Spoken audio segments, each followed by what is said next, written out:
umas 11h15, 11h20 mais ou menos, vai ser o tempo da nossa aula de hoje, porque eu tenho alguns assuntos para tratar com vocês, e aí eu vou precisar de um pouco mais de tempo, mas talvez a gente até consiga em menos tempo. Bom, vou fazer aqui uma apresentação, e eu peço que vocês tenham bastante atenção ao que nós vamos colocar aqui. Seguinte, no final do vídeo de pré-aula, eu mostrei para vocês o teorema da dedução, que foi até a última questão do nosso quiz, que vocês acertaram, né? A maioria acertou, muito bacana. Então, é o seguinte, no teorema da dedução, ele diz o seguinte, seja gama um conjunto de fórmulas e A e B fórmulas, né? Esse A e B, lembrando sempre, é um elemento da metalinguagem que está simbolizando várias fórmulas, né? São fórmulas quaisquer, tá certo? Lembrando outra coisa, quando a gente fala de metalinguagem e de linguagem, é sempre bom você lembrar o seguinte, turma. A linguagem da lógica proposicional, ela é composta por aquele alfabeto que foi apresentado algumas semanas atrás, né? Símbolos proposicionais, os conectivos lógicos, os sinais de pontuação. Então, aquilo dali faz parte da linguagem da lógica proposicional. As fórmulas que a gente constrói com aquele alfabeto também constituem elementos da linguagem. Bom, aí eu coloco para vocês o seguinte, este símbolo da consequência lógica, ele faz parte da linguagem da lógica proposicional? Não, ele não faz parte da linguagem da lógica proposicional, certo? Ele é um elemento da metalinguagem, tá bom? Então é bom você não confundir. O que faz parte da linguagem é somente aqueles símbolos que a gente falou, né, lá no alfabeto da lógica proposicional. Tudo aquilo que não faz parte daqueles símbolos não faz parte da linguagem, pode ser utilizado como metalinguagem. Por exemplo, a expressão e, né, ou a expressão ou a expressão se então, faz parte da linguagem da lógica proposicional? Não, não faz parte, mas faz parte da metalinguagem.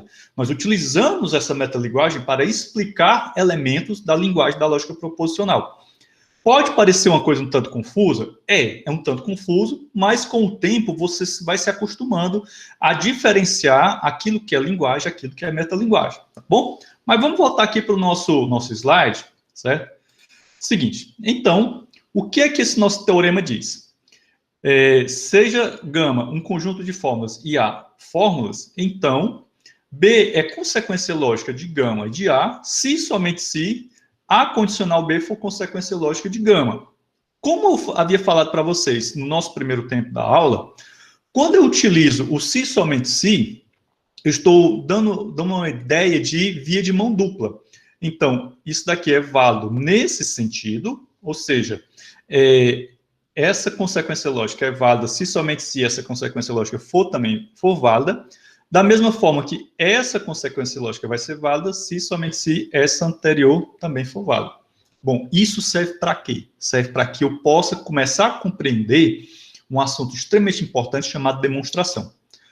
Um teorema, né, um teorema matemático, ele só recebe esse nome de teorema, né, só passa a ser chamado teorema quando ele é demonstrado, certo? É algo que a gente vai ver com muito mais profundidade lá na disciplina de matemática discreta. Mas nada impede que já aqui, em lógica matemática, vocês já sejam apresentados a esses conceitos, que isso é importantíssimo. Então, vamos avançar aqui. Seguinte, a nossa demonstração, ela tem duas etapas, certo? A demonstração desse teorema, ela tem duas etapas. Por quê? Porque ele é um teorema do tipo se somente se. Então, eu tenho a demonstração no sentido da esquerda para a direita, eu estou até utilizando essa setinha aqui. Essa setinha não faz parte da linguagem da lógica proposicional, é um elemento de metalinguagem também, certo? E eu queria que vocês observassem com bastante atenção a redação de uma demonstração. Então, uma demonstração é um texto lógico, é um texto argumentativo, né, que ele é constituído de um conjunto de sentenças que são assumidas como verdadeiras e uma conclusão, né? Quando a gente estiver estudando argumento, que vai ser um dos nossos próximos assuntos, isso vai ficar mais claro ainda para vocês, tá certo? Então, primeiro, assuma que gama, que essa consequência lógica ela é verdadeira. certo? Então, toda vez que você vai demonstrar algo, você precisa começar a partir de uma verdade, certo? Então, nesse caso aqui, nós estamos assumindo que essa consequência lógica é verdadeira, ou seja, que B é consequência lógica de gama e de A, certo? Então, pela definição de consequência lógica, toda valoração que satisfaz simultaneamente gama e A também satisfaz B. Essa segunda frase, né, que eu escrevi aqui, eu estou utilizando nada mais, nada menos do que a definição de consequência lógica. Eu simplesmente estou dizendo, olha, se é verdade que B é consequência lógica de A, então, por definição, significa o quê? Que toda valoração que satisfaz simultaneamente gama e A também satisfaz B. Eu apenas estou reforçando meu argumento.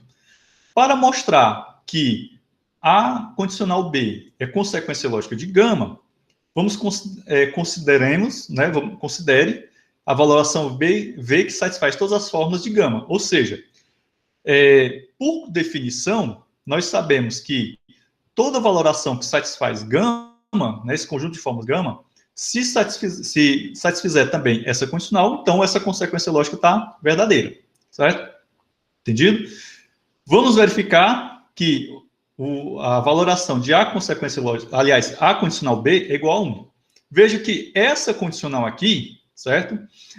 Para ela ser verdadeira, eu tenho alguns, a gente tem alguns, como é que se diz? Alguns pré-requisitos, não, algumas situações, né? Então, o que eu tenho que considerar? Bom, para que essa condicional seja verdadeira, a valoração de A tem que ser verdadeira, né? E a valoração de B também tem que ser verdadeira, certo? Ou a valoração de A seja 0, mas a valoração de B, né? Aliás, certo? Então, nesse caso, ó, a gente está levando em consideração dois pontos. Né? A valoração de A seja igual a 1. Nesse caso, como temos B, consequência lógica de gama, e A, temos necessariamente que o valor de B, né, a valoração de B vai ser 1. Portanto, a valoração de A condicional B vai ser 1. Gente, preste atenção nisso daqui. Preste bem atenção nesse primeiro item. Aqui tem um ponto que exige muita atenção de vocês. Seguinte, vocês viram, quando nós estudamos a semântica do conectivo da condicional, que só existe uma combinação de valores lógicos, de valor de verdade, do antecedente e do consequente, em que a condicional é falsa, correto? É quando o antecedente é verdadeiro e o consequente falso. Só que eu não estou querendo saber disso daí, eu quero saber, né? Eu estou levando em consideração quando o valor de verdade da condicional é verdadeiro, ou seja, é igual a 1. Então, nesse caso, quando A for igual a 1, né, nós vamos ter que essa consequência lógica, né, para ela ser satisfeita, o valor de verdade de B também tem que ser 1. Então, nesse caso aqui, essa condicional é verdadeira. Quando o valor de verdade de A for 0, né, nesse caso é imediato que a condicional B também vai valer 1. A gente viu nas aulas de semântica da lógica proposicional que quando o antecedente é 0, né, ou seja, é falso, pouco importa o valor do consequente, aquela condicional é verdadeira. Isso é algo que vocês também não devem esquecer jamais. Então, se o valor de verdade de A é 0, então, imediatamente, essa condicional é verdadeira. Só que eu não quero saber quando A é 0, eu quero saber quando A é 1, certo? Então, dadas essas condições, a gente conclui que realmente A condicional B é consequência lógica de gama, certo? Então, tudo aquilo que a gente escreveu aqui, né, são argumentos que chegam nessa conclusão aqui, e essa conclusão é sustentada pelos argumentos que eu escrevi aqui, tá bom? Então, isso é uma demonstração, certo? A demonstração, ela é mais elegante do que uma tabela verdade, porque ela exige mais de quem está escrevendo. A tabela verdade ela é muito mecânica, tá certo? E outra coisa, na tabela verdade, você tem aquele problema do aumento dos símbolos de verdade que vai transformar a tua tabela numa coisa gigantesca, certo? Então, quando você tem muitos símbolos proposicionais, você construir uma tabela verdade se torna algo praticamente impraticável, né? Isso fazendo na mão. Já uma demonstração como essa daqui, não importa a quantidade de símbolos proposicionais que você tem, porque você está usando somente raciocínio lógico. Bom, acabou a demonstração? Não, não acabou, porque essa daqui é apenas a primeira parte da demonstração. Vamos agora para a segunda parte, certo? Na segunda parte da demonstração, nós vamos fazer o quê? O caminho de volta. Ou seja, na primeira parte da demonstração, nós assumimos, né, que B é consequência lógica de gama e A, e na segunda parte da demonstração, nós assumimos que A condicional B é consequência lógica de gama, certo? Deixa eu voltar aqui para o slide do teorema da dedução, para ficar mais claro para vocês. Então, primeiro, nós demonstramos isso daqui, certo? E chegamos nessa outra consequência lógica, né? A gente começou aqui e chegou aqui. Agora, na segunda parte da demonstração, nós vamos começar nessa consequência lógica, ou seja, que A condicional B é consequência lógica de gama, e o nosso destino será que B é consequência lógica de gama e de A, certo? Por que nós precisamos fazer isso, né, esse indo e vindo? Porque isso é uma demonstração de um teorema que é um teorema se somente se. Ah, professor, todo teorema é se somente se? Não, tem teoremas que é se então. Então, nesse caso aí, é um teorema que você faz uma demonstração direta. Mas eu peço a vocês que não precisa vocês se angustiarem, se preocuparem agora com esse assunto de demonstração. No segundo período, na matemática discreta, nós vamos aprofundar isso daí com muito mais afinco, certo? Eu quero apenas apresentar algumas demonstrações para vocês já nesse semestre, para que quando for no próximo semestre, vocês não tenham muita dificuldade com esse tópico da matemática discreta, beleza? Mas vamos voltar lá para a nossa segunda parte da demonstração. Vocês vão ver que essa segunda parte da demonstração, ela é um pouco menor do que a primeira. É muito comum acontecer isso. E às vezes você pode até, dependendo do teorema que você está demonstrando, apenas dizer que é trivial, quando é muito simples a demonstração, então dispensa até você realizar. Mas isso aí são outros assuntos. Bem, da mesma forma que a gente começou a primeira demonstração, a gente precisa começar a segunda demonstração assumindo alguma coisa. Então, nós estamos assumindo que A condicional B é consequência lógica de gama, certo? Tá, que a gente está assumindo como sendo verdade. Agora, o que é que nós vamos fazer? Nós vamos escrever alguns argumentos que vão desembocar na conclusão que a gente deseja, certo? Bem, então vamos assumir que A condicional B é consequência lógica de gama, ou seja, toda valoração que satisfaz gama também vai satisfazer essa condicional. O que eu coloquei aqui é nada mais, nada menos do que a definição de consequência lógica, certo? Para mostrar que B é consequência lógica de gama e A, nós vamos considerar uma valoração V tal que a valoração de gama e de A seja igual a 1. Por quê? Porque a gente viu lá na definição de consequência lógica que uma determinada fórmula B é consequência lógica de uma determinada fórmula A, se toda valoração que satisfaz A também satisfaz B, certo? Não esqueçam dessa definição. Então, assuma por contradição que o valor lógico de B é zero. Olha, aqui nós colocamos uma informaçãozinha muito interessante. Eu estou assumindo por contradição.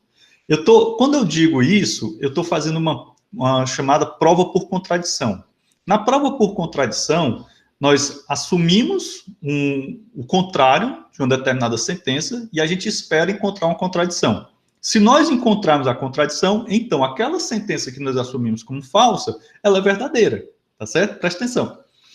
Então, assuma por contradição que o valor lógico de B, né, o valor de verdade de B é igual a zero, ou seja, B é falso. Vocês haverão de concordar comigo que o valor lógico de B não pode ser falso, dado a definição de consequência lógica que a gente viu lá na pré-aula. Então, nesse caso, temos que o valor lógico de A condicional B, o valor de verdade de A condicional B vai ser zero. Por que vai ser zero? Porque, olha, se o B aqui é o meu consequente, e eu estou dizendo que o valor lógico dele é zero, que o valor de verdade dele é zero, então, e que o A é verdadeiro, né, eu teria o quê? Que essa condicional ser falsa. Só que isso daqui contradiz aquilo que eu disse lá no início, certo? Ou seja, achei a contradição. Quem já fez essa disciplina, né, em um semestre anterior, deve estar associando isso à chamada negação ou redução ao absurdo, que é um assunto que a gente vai ver daqui a pouco, né, daqui a uma semana mais ou menos, certo? Então, o que é que nós encontramos aqui? Uma contradição. Isso contradiz que A condicional B é consequência lógica de gama. Isso daqui, ó, essa consequência lógica, eu assumi como sendo verdadeira lá no início da minha demonstração. Logo, o valor lógico de B não pode ser 0, ele tem que ser 1. E se ele tem que ser 1, a gente acaba provando, né, que B é consequência lógica de gama e de A, certo? Ou seja, toda vez que o conjunto de fórmulas gama e a fórmula A são satisfeitos, né, ou seja, o valor lógico deles é 1, o valor lógico de B também será 1, certo? Como desejado, e aí a gente chega ao final da nossa demonstração.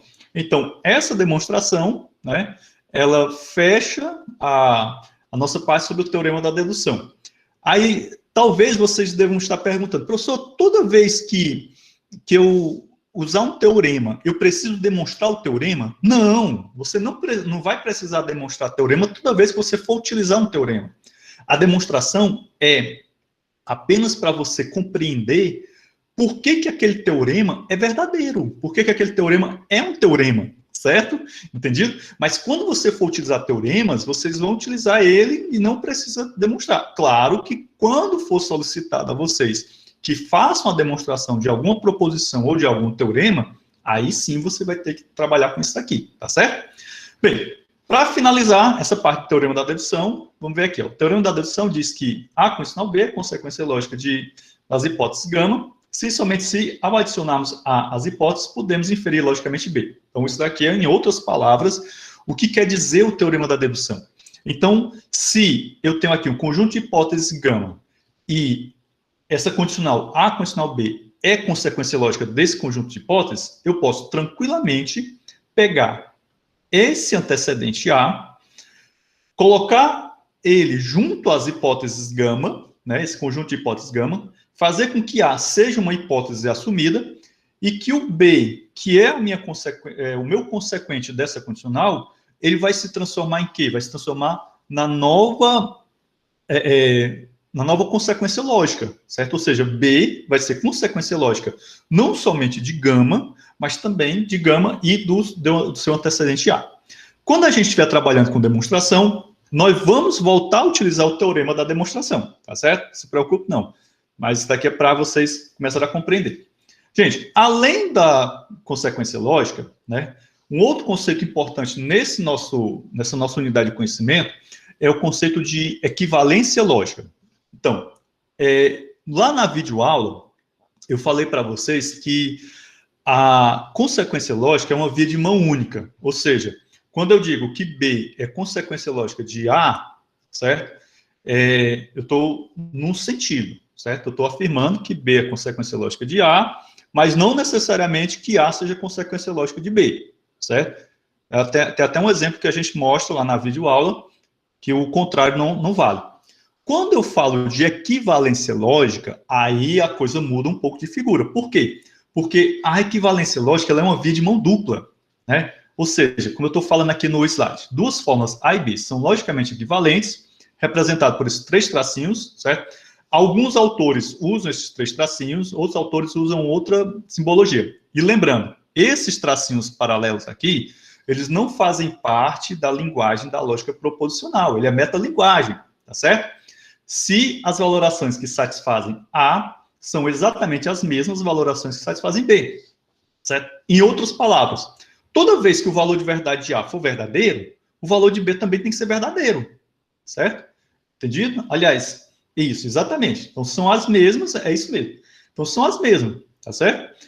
Em outras palavras, A é equivalente, logicamente, a B se B for consequência lógica de A e se A for consequência lógica de B. Estão vendo aí a diferença? Então, na consequência lógica, eu tinha uma via de mão única, né? Então, eu tinha só B é consequência lógica de A, mas não necessariamente A também é consequência lógica de equivalência lógica, aí eu tenho o quê? Tenho 2 consequências lógicas. Eu preciso que B seja consequência lógica de A e que A seja consequência lógica de B. Observem o I bem aqui, ó, na definição, que dá a ideia de quê? Dá a ideia de conjunção. E a conjunção, todo mundo aqui já está careca de saber que a conjunção só é verdadeira quando todos os conjuntivos forem verdadeiros, tá certo? Vamos aqui a um exemplo, né? Nós temos aqui um exemplo de uma equivalência lógica. Eu tenho uma condicional, P condicional Q, e essa outra condicional, não P, não Q, condicional não P, que também é conhecida como contrapositiva da implicação. Fazendo a tabela verdade dessas duas FBFs, dessas duas fórmulas bem formadas, eu tenho os seguintes valores, né? Você está vendo aqui 1, 1, 0 e 1, e na outra condicional, os mesmos valores. Então, você olha para isso daqui e pega aquela definição de equivalência lógica, você vai ver que toda vez que na fórmula A ela for satisfeita, na fórmula B ela também está sendo satisfeita, certo? Uma outra maneira de olhar para essa definição é dizer o seguinte, olha, quando o valor de verdade de uma fórmula for igual ao valor de verdade de outra, eu posso dizer que elas são logicamente equivalentes, né? Que uma equivale à outra. Ok? Então, lembrem-se que o conceito de equivalência é o conceito de igualdade, certo? Aí, um dado interessante que a gente pode tirar disso daqui é observar o seguinte, que duas fórmulas, elas podem ser diferentes sintaticamente, como vocês podem observar. Aqui eu tenho uma condicional, aqui eu tenho outra condicional também, porém, nessa outra condicional, o seu antecedente e consequente estão negados, né? Certo? E o que é que nós temos aí? Temos duas fórmulas que são logicamente equivalentes. São diferentes do ponto de vista sintático, mas são iguais do ponto de vista semântico. Ou seja, eu posso dizer aí que são maneiras de falar a mesma coisa usando palavras diferentes, tá certo? Depois a gente vai trabalhar isso também numa listinha de tarefas. Gente, eu não posso encerrar a parte de equivalência lógica sem comentar com vocês algumas equivalências notáveis, né? Lembrando sempre que, quando eu estou falando de equivalência, eu estou me referindo a uma via de mão dupla, certo? Então, quando eu falo de equivalências, eu estou implicitamente, né, já falando para vocês sobre algo que eu posso utilizar, posso substituir, né? Então, vamos lá. Aqui temos 6 equivalências notáveis, que vão ser utilizadas bastante quando nós estivermos trabalhando com a dedução, certo? Então, aqui é a chamada dupla negação, ou eliminação da dupla negação, ou seja, se eu tenho uma proposição P duplamente negado, isso equivale à proposição P sem negação nenhuma. Então, a negação da negação é a afirmação, certo? Aqui, a definição do conectivo da condicional em termos de disjunção e conjunção, certo? Aqui eu tenho a primeira e a segunda lei de De Morgan. É interessante vocês procurarem conhecer a vida de Augustus De Morgan, um matemático muito importante que criou essas leis de De Morgan, que inclusive a gente utiliza também lá na teoria de conjuntos. E aqui eu tenho a distributividade da conjunção sobre a disjunção e outra distributividade da disjunção sobre a conjunção, certo? Entendido? Então, essas equivalências notáveis serão bastante utilizadas por nós no futuro, em breve. E aqui eu tenho a definição de disjunção e condicional em função da conjunção e da negação. Turma, observem essas duas equivalências aqui.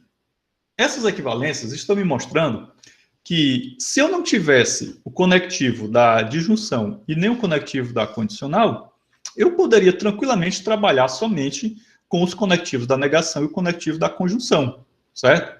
Entendido? Então, isso daí é um conceito que nós chamamos de conjunto de conectivos completo. Eu posso ter 2 conectivos que podem ser utilizados para representar todos os demais conectivos, certo? Isso daqui vai ser muito útil para vocês no segundo período em circuitos digitais, quando vocês estiverem trabalhando lá com o tio Alisson, um assunto chamado simplificação de circuitos. Ou seja, eu vou pegar um determinado circuito que está representado utilizando determinadas portas lógicas e eu preciso representar esse circuito através de um conjunto reduzido, um conjunto mínimo de conectivos. Os conectivos que a gente vê aqui na lógica matemática serão simbolizados para vocês lá em circuitos através das chamadas portas lógicas, beleza? Bem, avançando aqui um pouquinho, certo? Como o autor desse livro, quando ele apresenta o alfabeto da lógica proposicional, ele não menciona o conectivo da bicondicional, certo? Significa o quê? Que esse conectivo da bicondicional, ele pode ser representado através de outros conectivos, certo? Então, nós temos aqui, né, a bicondicional, ela equivale a uma conjunção de duas condicionais.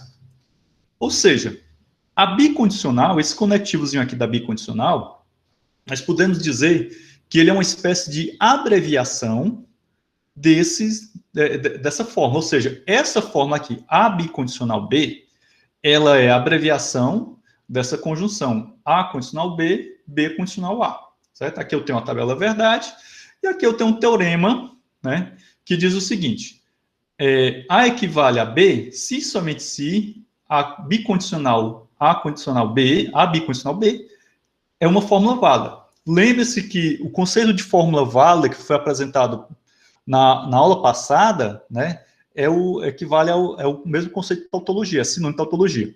Então, eu deixo esse teorema para vocês tentarem provar, né, construir uma demonstração dele, e aí a gente vê na próxima aula. Então, na próxima aula, eu quero apresentar para vocês uma demonstração desse teorema, mas eu gostaria que vocês tentassem construir uma demonstração desse teorema também, tá certo? Pode ser?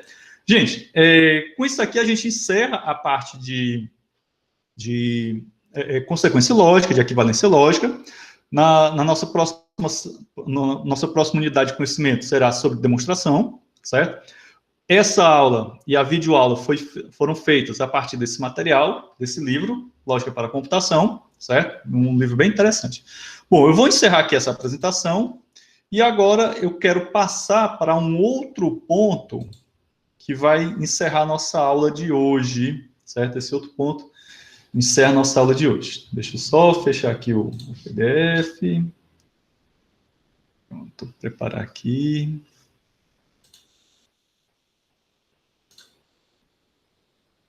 Vamos lá. Então, vou precisar de mais alguns minutos.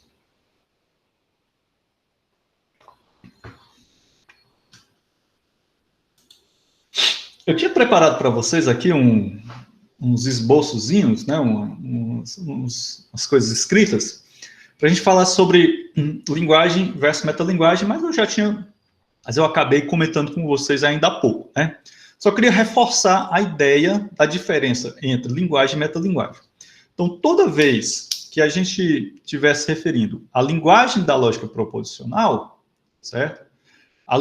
Quando eu falo de linguagem da LLP, eu estou me referindo às formas da lógica proposicional, estou me referindo ao uso do alfabeto da lógica proposicional, seus símbolos de pontuação e tal. Quando eu utilizo, por exemplo, símbolos como esse daqui, certo? Ou como esse outro aqui, esses símbolos não fazem parte da linguagem da lógica proposicional. Eles são símbolos da metalinguagem, tá certo? Então, cuidado.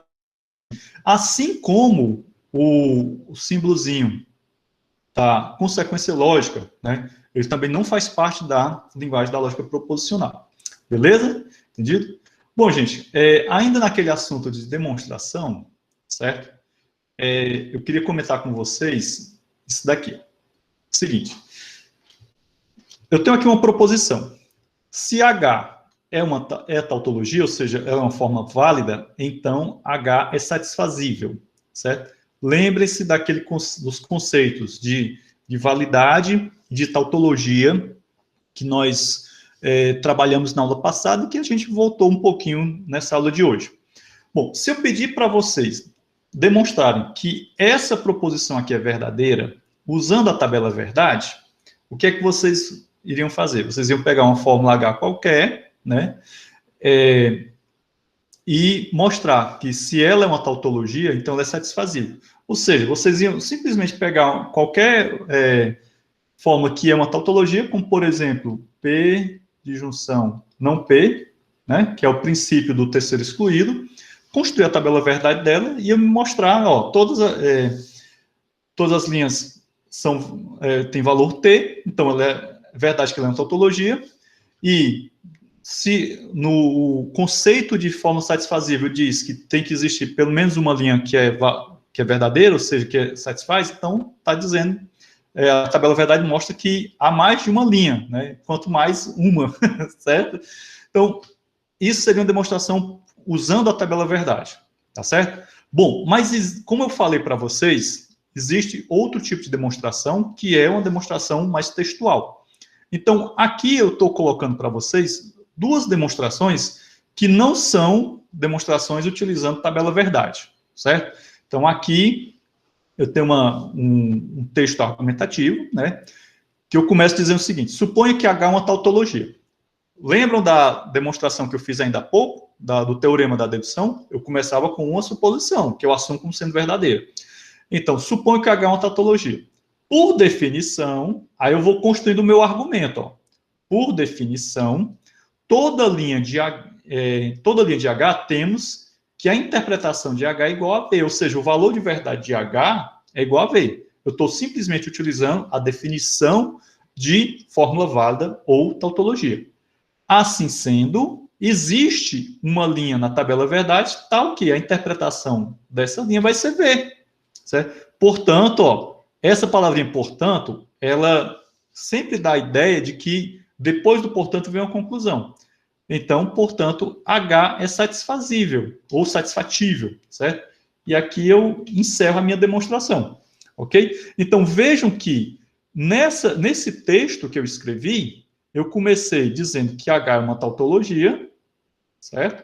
Que é justamente o que está sendo dito aqui na minha proposição, ó. Minha proposição diz, se H é uma tautologia, então H é satisfazível ou satisfatível, certo? E eu encerro a minha demonstração dizendo, né, concluindo que, portanto, H é satisfatível. Ou seja, isso que eu escrevi aqui entre o início da minha demonstração e a conclusão são os meus argumentos, né, as minhas premissas que dão sustentação a essa minha conclusão. Né? Uma outra maneira de construir uma demonstração sem ser através da tabela verdade, mas utilizando vários símbolos matemáticos, é essa daqui, ó. H é uma tautologia. Então, aqui eu estou assumindo que H é uma tautologia. Se somente se, esse símbolozinho aqui, ele pode ser interpretado através da metalinguagem como sendo se somente se. Para todo I, né? Lembrando que esse I aqui é uma função de interpretação, certo? Ou uma função de valoração de verdade. Para toda interpretação de H, eu tenho um V, ok? Então, isso daqui, ó, HV, aliás, IH, é uma função que eu chamo de função de verdade, certo? Ou função valoração, certo? Função valoração, que ele vai me dizer que a fórmula H vale V, ou seja, é verdadeiro. Então, isso daqui sendo verdade, significa o quê? Que existe, né? Esse é o contrário, ele dá a ideia de existe. Então, só adiantando aqui para vocês. Esse A de cabeça para baixo dá a ideia de todo. Todo ou toda. Certo? E esse E ao contrário dá a ideia de existe. Ok? Então, existe uma interpretação I tal que, esse dois ponto e vírgula aqui, substitui o tal que a interpretação de H é igual a V, ou seja, que aquela interpretação é verdadeira. Portanto, né, se somente se H é satisfatível, certo? Logo, ó, aqui foi meu início, ok, H é uma tautologia, certo? E aqui o meu fim da minha demonstração, que H é satisfatível, beleza? Então, aqui são duas maneiras de você provar uma determinada proposição sem utilizar a tabela verdade, certo? É muito importante que vocês comecem a se acostumar a construir esse tipo de demonstração. Na tarefa dessa semana, eu vou pedir que vocês construam algumas demonstrações, não utilizando tabela verdade, mas utilizando isso daqui, beleza? Então, a tarefa dessa semana, vocês vão ter até mais tempo para me entregar de volta. Acho que eu vou dar 2 semanas para vocês. Bom, um outro ponto que eu tinha guardado para cá, certo? Aqui eu tinha, tá aqui isso daqui fica como exercício para vocês, né? Já para vocês irem treinando, até a tarefa ser publicada lá no sistema acadêmico. Eu tenho aqui uma proposição. Dadas as duas fórmulas, H e G, temos que H implica em G, se somente se, se é uma demonstração, se somente se, indo e vindo. Se somente se, A condicional, H condicional G é uma tautologia. Então, primeiro eu tenho que provar que H implica em G, né? E depois eu tenho que provar que H implica em G. E, portanto, essa condicional é verdadeira. E a segunda parte da demonstração, eu tenho que começar assumindo que H condicional G é uma tautologia, provando que H implica em G. Correto? Então, isso fica como exercício para vocês também. Gente, agora vamos a um último ponto da aula de hoje. Seguinte. Muitas vezes, o estudante, né, vocês, por exemplo, quando se deparam com um assunto tão teórico como é lógica matemática, ficam se questionando, professor, eu vou aplicar isso em quê? Eu vou usar isso aí para quê? Né? Então, já faz alguns dias eu venho pensando em uma forma de aplicação disso daqui para mostrar para vocês, certo? E aí eu pergunto, nós podemos modelar um semáforo usando uma fórmula bem formada da lógica proposicional, da linguagem da lógica proposicional? É isso que eu proponho aqui para vocês, é isso que eu questiono, certo? Então, será que a gente pode utilizar uma fórmula da lógica proposicional e, a partir daquela forma, eu modelar o comportamento de um semáforo? Bom, o semáforo, a gente sabe que ele tem 3 luzes, né? O vermelho, o amarelo e o verde. Mas, para esse início de conversa, eu queria começar com vocês com um semáforo mais simples. Vamos imaginar que eu tenho um semáforo com apenas 2 cores, certo? Então, esse semáforo só tem o vermelho e o verde, ele não tem o amarelo, ok? Por que eu estou começando com um semáforo mais simples? Porque, se eu conseguir modelar um semáforo mais simples, eu posso utilizar aquele mesmo procedimento para tentar modelar um semáforo mais completo, com 3 cores, tá certo? Acompanhe o meu raciocínio. Então, é o seguinte, eu tenho aqui esse semáforo, deixa eu só mudar aqui a cor da canetinha.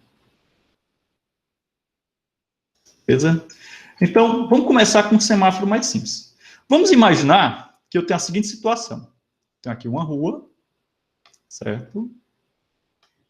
Eu tenho um cruzamento, beleza? E aí, nesse cruzamento, eu tenho um semáforo, certo? Presta atenção aí, galera. Vai, meu Deus. Deu uma louca aqui. Então, quando o semáforo estiver aberto para essa rua aqui, eu vou chamar de a rua B, que o trânsito é nesse sentido aqui, esse semáforo tem que estar fechado. Vocês concordam comigo?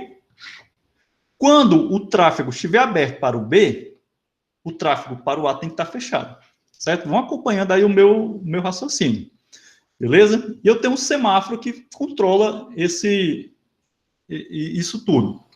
Bom, vocês haverão de concordar comigo que as cores, né? Eu vou chamar vermelho de R e o verde de G, né? Red e green. Quais são os estados que o meu semáforo tem, né? Eles podem estar ligados simultaneamente. As 2 cores podem estar ligadas simultaneamente, ou o Lincoln, assim tu já matou a charada, mas ignore o que o Lincoln falou, tá certo? Então, os 2 podem estar ligados simultaneamente? Não, não pode. Os 2 podem estar apagados simultaneamente? Também não podem, correto? Então, quando o semáforo vermelho estiver ligado, o semáforo verde tem que estar apagado, a luzinha verde tem que estar apagada. Quando o vermelho estiver apagado, o verde tem que estar ligado, correto? Ou um ou outro. O Lincoln já jogou aí, já deu um spoiler. Então, teria que ser... Eu poderia usar o ou, poderia usar a disjunção para modelar isso aqui? Não, né? Entendido? Então, eu precisaria de um outro conectivo que o Lincoln já falou, chamado ou exclusivo. O ou exclusivo, a tabela verdade dele seria isso daqui, certo? Só que, meus amigos, isso daqui, a tabela verdade do ou exclusivo, ele é uma abreviatura também. Vamos imaginar que o símbolo do ou exclusivo seja isso aqui, certo? Então, aqui, vamos supor que é o conectivo do ou exclusivo. ou exclusivo G. Eu teria essa tabela verdade aqui, correto? Mas o primeiro desafio de vocês é o seguinte: eu não tenho esse conectivo. Como é que eu posso simbolizar essa tabela verdade, tendo somente à disposição os conectivos da disjunção, da conjunção e da negação?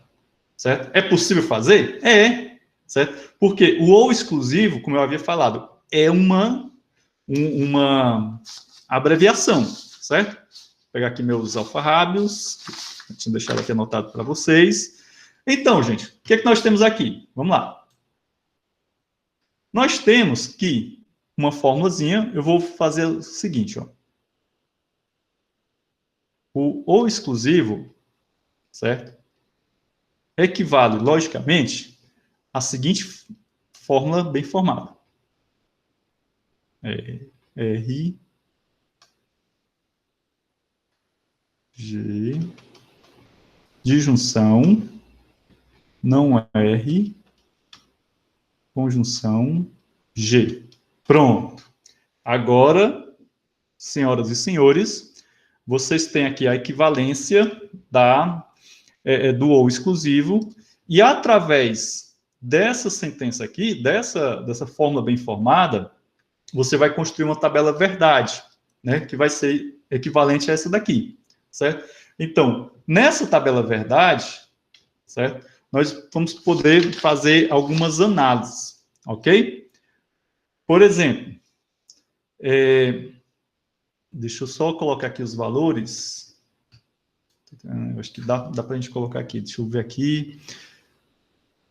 Bem, quando isso daqui for falso, né?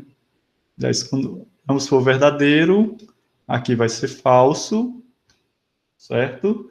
Ou seja, aqui é F, aqui é verdadeiro e aqui é falso, certo? Aqui são os valores de verdade não tiver isso aqui. Quando isso daqui for verdadeiro, isso daqui for falso, aqui vai ser verdadeiro, falso, verdadeiro, aqui verdadeiro, e FF, deixa eu ver aqui se tem espaço. Opa, temos espaço ainda.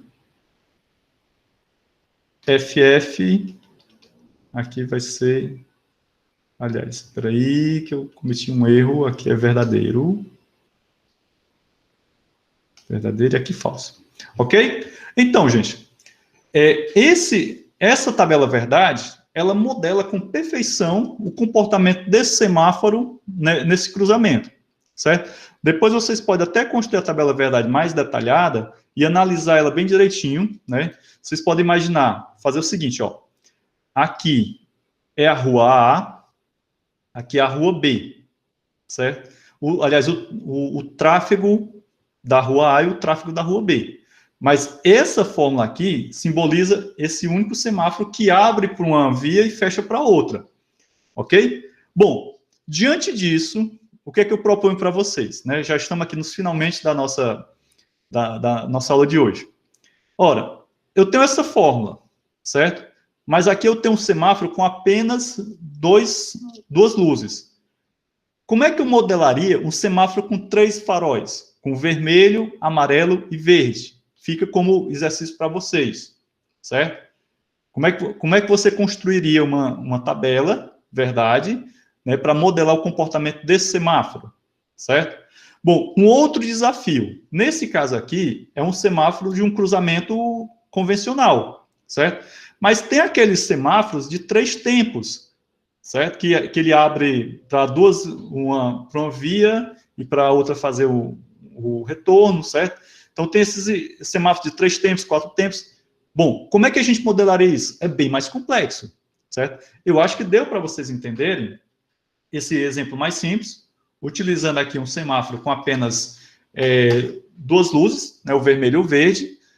Eu acho que vocês entenderam também essa fórmula, né, que ela é o meu conectivo do ou exclusivo, né? Eu poderia usar o ou normal aí? Não poderia usar o ou normal, porque se eu usasse o ou que não é exclusivo, eu assumiria que era possível o semáforo estar ligado simultaneamente. Compreenderam? Né? Então, eu tinha que utilizar uma fórmula que, quando os semáforos, os dois faróis estivessem ligados ou os dois apagados, fosse inválido. Então, o fato de você ter, certo, F aqui e F nessa outra linha, pode ser interpretado da seguinte maneira. Essas duas situações aqui, elas são impossíveis, né? Os dois semáforos, aliás, as duas luzes apagadas ou as duas luzes ligadas, certo? O que eu preciso é, quando uma estiver ligada, a outra está acesa. Quando uma estiver, aliás, a outra está apagada, desculpa. Quando uma estiver apagada, a outra está acesa. Então, esse V aqui, esses valores V aqui no conectivo principal, dão ideia de que, esse estado aqui é possível, né? Então, isso daqui que eu quero, isso daqui é possível. Ok? Beleza? Então, esse desafio eu também vou colocar na tarefa que eu vou ainda terminar de produzir para colocar lá no sistema acadêmico, tá bom? Gente, então, ficamos por aqui, certo? Espero que vocês tenham compreendido bem esses assuntos que eu trouxe hoje para vocês, tá bom? Ao longo da semana, eu vou concluir a tarefa, vai ser a terceira tarefa, né, para vocês. A tarefa da semana, vocês vão ter um tempo maior para me dar essa tarefa de volta. Antes da gente entrar em recesso, né, o nosso recesso de final de ano vai começar, se não me engano, no dia 23 a dia 24 de dezembro. E a gente volta na primeira semana de janeiro. Então, até lá, eu vou também fazer com vocês uma avaliação lá no sistema acadêmico, certo? Eu quero fazer 3, vou somar essas 3 notas de avaliação e dar uma nota de AP de vocês, tá bom? Então,